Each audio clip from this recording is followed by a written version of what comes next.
and welcome back to the Property Frontline. Today I'm here again with Scott Hoaxang from Bespoke Property, and we're going to cover off market trends. So what had actually happened in the last couple of months with pricing and supply. And also then we'll be talking about what influences are impacting the market and where is the market heading.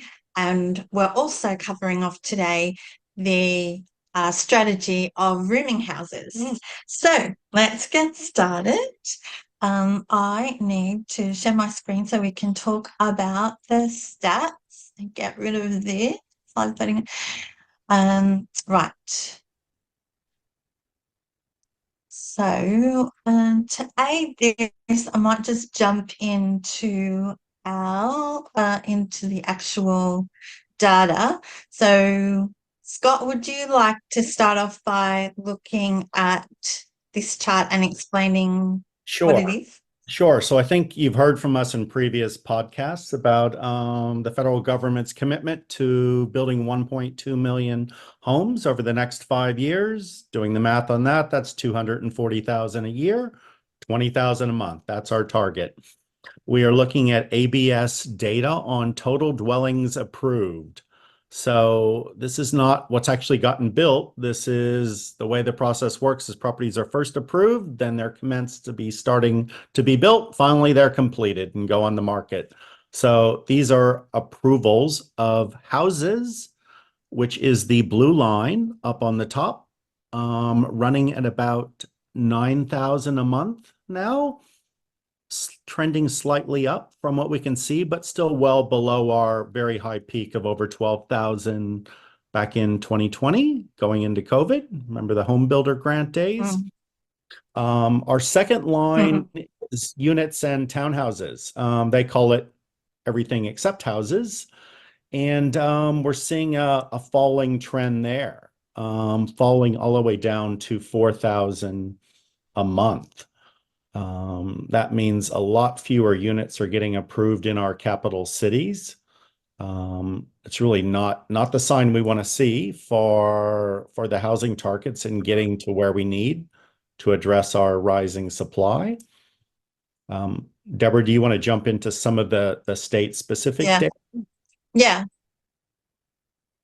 Yes. So looking at the state-specific data, and I particularly wanted to bring this up today because I've heard some market commentators say that the reason Melbourne prices are starting to really fall hard is because Melbourne's producing all this supply.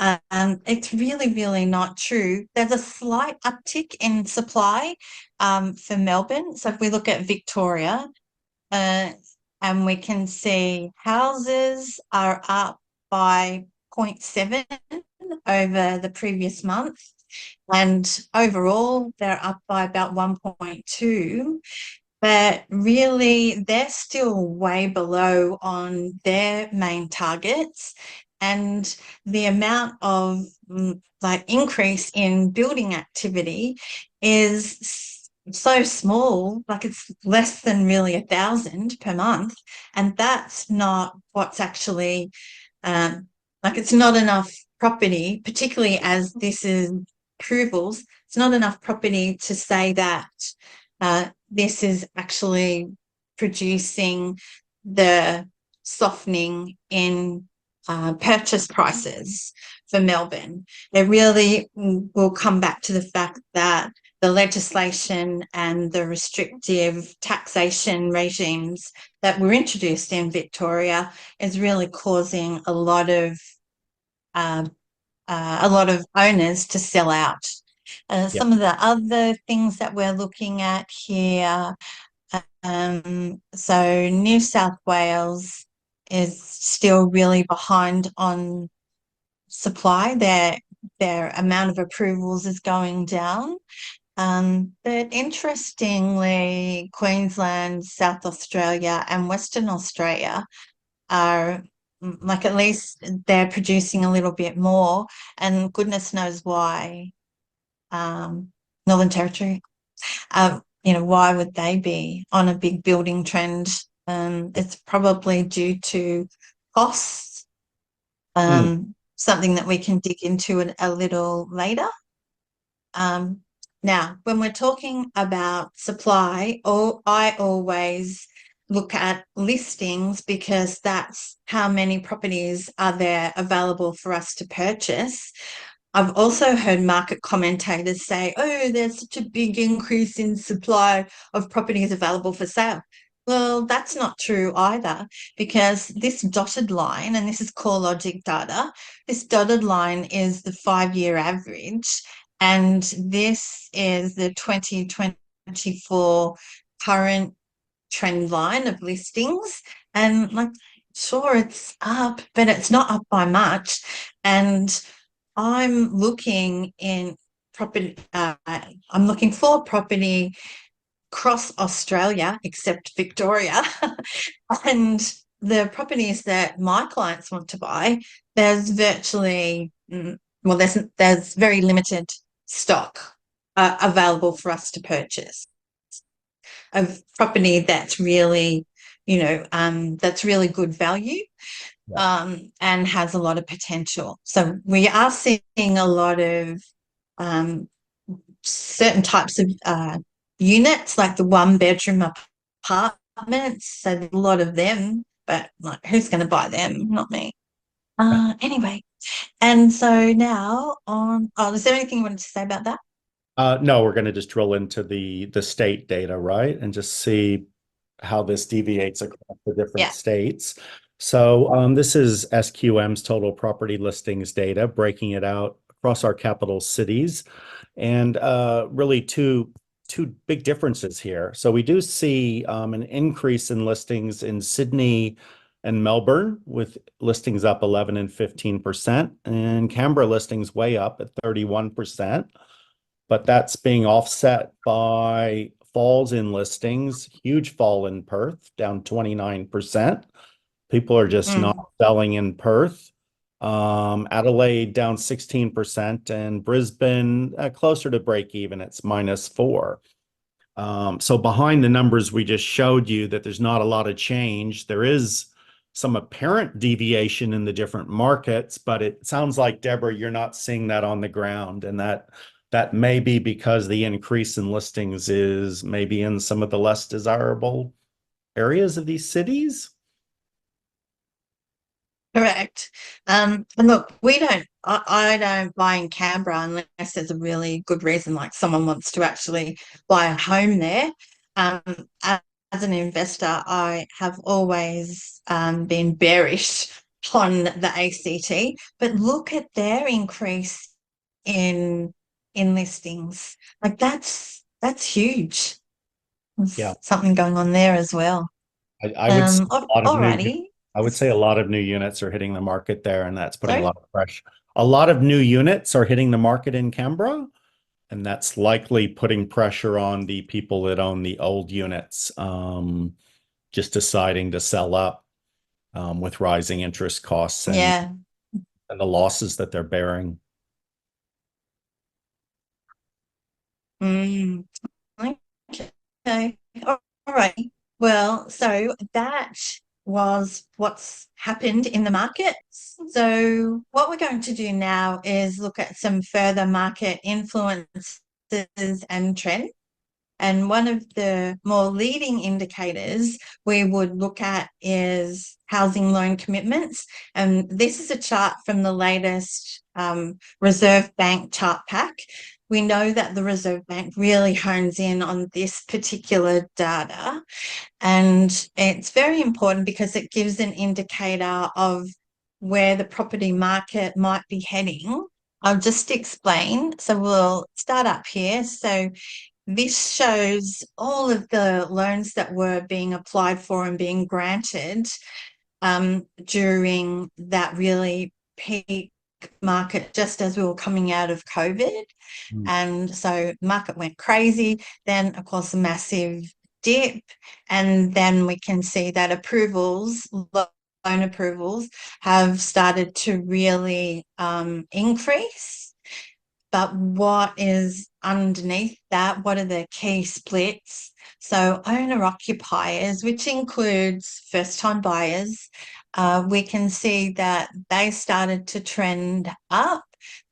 I don't know whether you can see it. There is like a slight contraction, a slight dip for there. And this line is investors.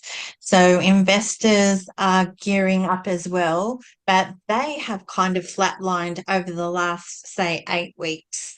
So that means that everyone's kind of pausing, and I suspect people were waiting to see what the RBA would do with their last at their last meeting.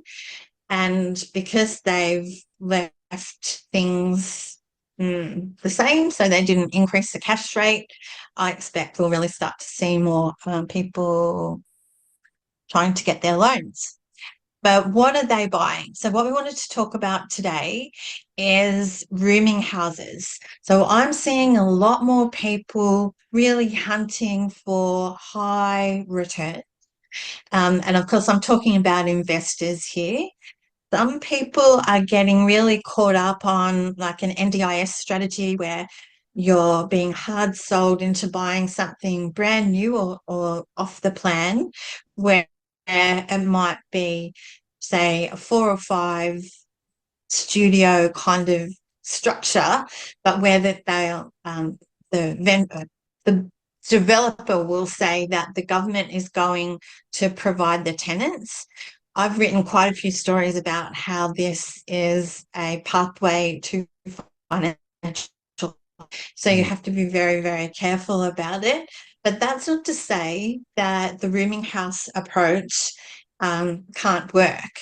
And so let's take a look at a couple. First of all, from a definition perspective, you do really need to be careful about what each state, and in particular each council, what their regulations are. So in most councils in New South Wales, and definitely the state regulation means that you can't have more than 5 people in a rooming house.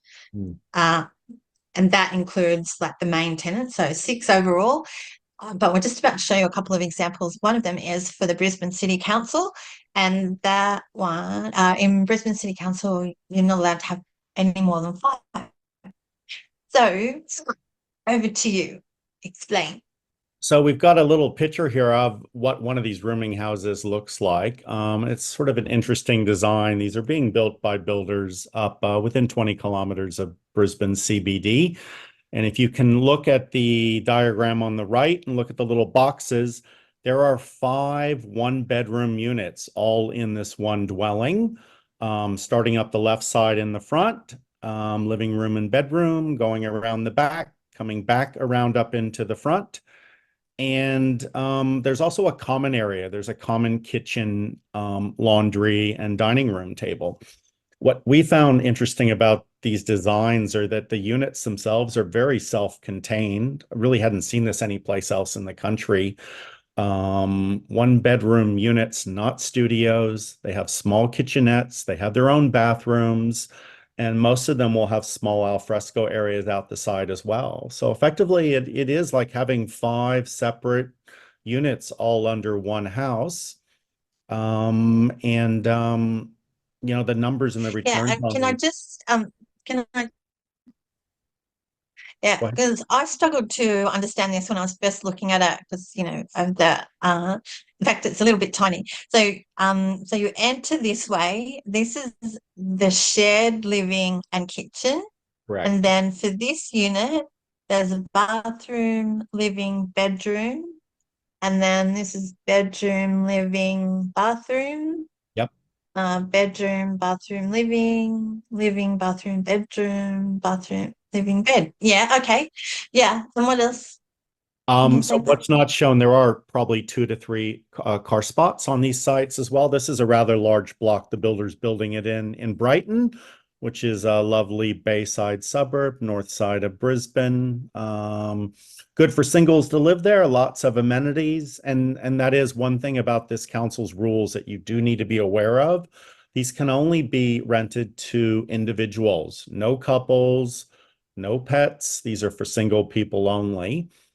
But the rentals, the rents that people are paying are pretty impressive, over $400 a week in some circumstances. So this one in Brighton has an average rent on it. If I can see that, it looks like $425 a week per room. So times 5 rooms is over Yeah. $2,100 a week. And that all important rental yield that we all look at, where we're looking at houses that are renting, with rental yields of 5%, maybe a house with a granny flat is up around 6.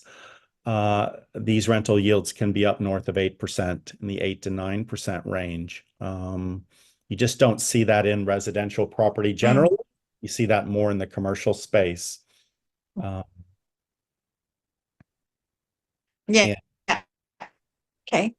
But and of course, the thing to think about is while the rent looks great, it's what to you keep think in your about pocket the that costs. matters. So it's the net return that matters. And there are some additional costs we do need to think about with a house like this. You're going to be taking care of the common areas. There's going to be gardening and cleaning. So especially for those common areas, insurance and property management, they're actually not as high as what you would really think. Normal council rates and water rates apply, but you're going to be paying for all the utilities for these tenants. They're not 5 units with 5 meters. So you're paying for their electricity and water usage. One of the solutions on the electricity side is to put large solar panels on these houses. That'll dramatically reduce the amount of power that's being bought off the grid, which is being paid for by the landlord. So they're smartly designed. There's some clever features like that to reduce the operating costs. I didn't mention the fire, safety, and smoke alarms, but those are all very specific to having a legal rooming house up in Brisbane as well. And these costs total, in this example, $28,000 versus $100,000 of rent. So that still leaves you with 70,000 plus to pay your mortgage interest and hopefully have some cash flow in your pocket after that. Yeah. And so you were saying earlier that you think this is an interesting option given the amount of dip in units that are being built in Brisbane. Yeah, I think across our capital cities, I mean, the data we looked at earlier shows a large fall in these unit approvals. Units are typically 1 and 2 bedrooms, a lot of single households, single person households. So these rooming houses do serve that need. They're close to the CBD center. They're close to job centers.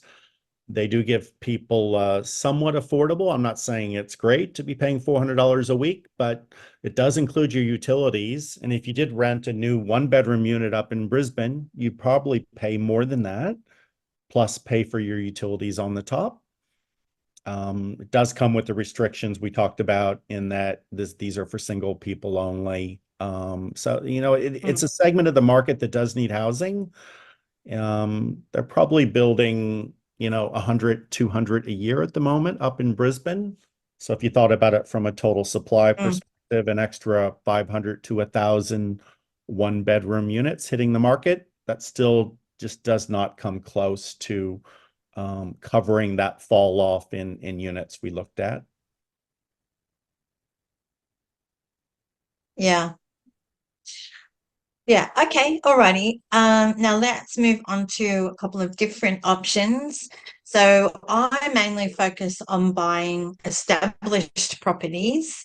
And when it comes to rooming houses, not to say that you don't have to be cautious when you're buying a brand new rooming house, but I think there's more caution required when you're buying something as an existing dwelling.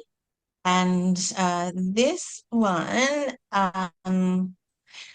really looks so great on the numbers perspective. Sorry, what was that? Oh, Just a sorry, that call? was just Yes. a call. Nothing. Um, okay. Yeah, so looking at this property, which is actually in New South Wales, um, So this one looks like it is, but really, like, what would you call it? You wouldn't even call it a rooming house. It's kind of like a multi-dwelling property. Yeah. So the numbers on this look relatively okay. Still not as good as the numbers you showed, but so the purchase price for this is around 1.8 to 1.9 is what the vendor actually wants. The rental return is close to 2,200 per week. That does not include costs though. But the twist with this one, even though it's marketed very nicely and the photos are great, and very well built, it is not council approved.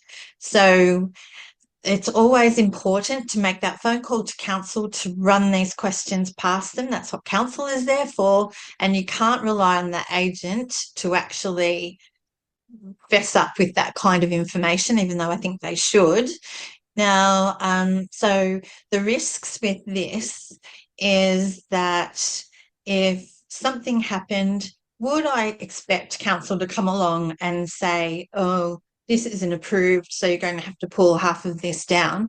Councils are really not focused on doing that kind of thing anymore. It'd be really bad press, and they've got too many other things to do.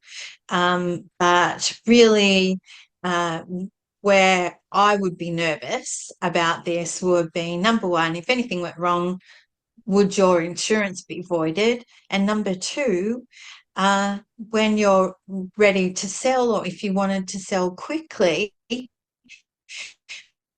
going to buy it? So when I'm buying property, I'm sure that I have the biggest range of tenants, so my rent will be really attractive. And I also want the biggest range of buyers. So then there'll be competition to actually buy any property I might sell. And this one has been on the market for quite some time, and rightly so. Number one, I think the price is a bit too high, but who's going to buy that once they find out it's not legal? And a family's not going to move into it. But the next one, and we actually did buy this property for a client. This is a completely different kind of option, which is sort of similar. Like this was 7 units, but this one is 7 bedrooms, 4 bathrooms, and 4 car spots. It is more your classic type of initiative where it's an established house with a granny flat. But the numbers on this are probably better. So we did buy it just sub 1 million, and the rental return will be around 1.3 to 1.4. But you can buy something like this, and the types of people who will rent it as well as buy it if you did want to sell, would be everyone from like really big families to people who would, live in the main house, rent out the side house. What our client actually is doing though, they're utilising a specialist property manager who will coordinate tenants and and basically manage everything for them. So Interesting. so really, I guess in summary, look on. I was just saying interesting house with granny flat, but all approved. So the key word. Yeah, all approved. And of course, it's in an area that is quite close to some major shopping centres, very high, high capital growth area, and lots of opportunity for further development in the future. So that's it from us today. Thanks very much for visiting us. Next time on Market Watch, we'll be covering off the issue of distress listings. What does that mean? What will that mean for the market? And if you would like some help buying your next property, you can reach Scott at the information we'll put in below. You can also contact me. We also have a new service at Property Frontline called the Buyer Success Program, where you can do a lot of the searching and selection yourself with some support. If you want to be notified about our next episodes, make sure you subscribe to the podcast by clicking below. And with that, we'll just say goodbye Bye, and see everyone. you next time. Appreciate your comments. Put them in below.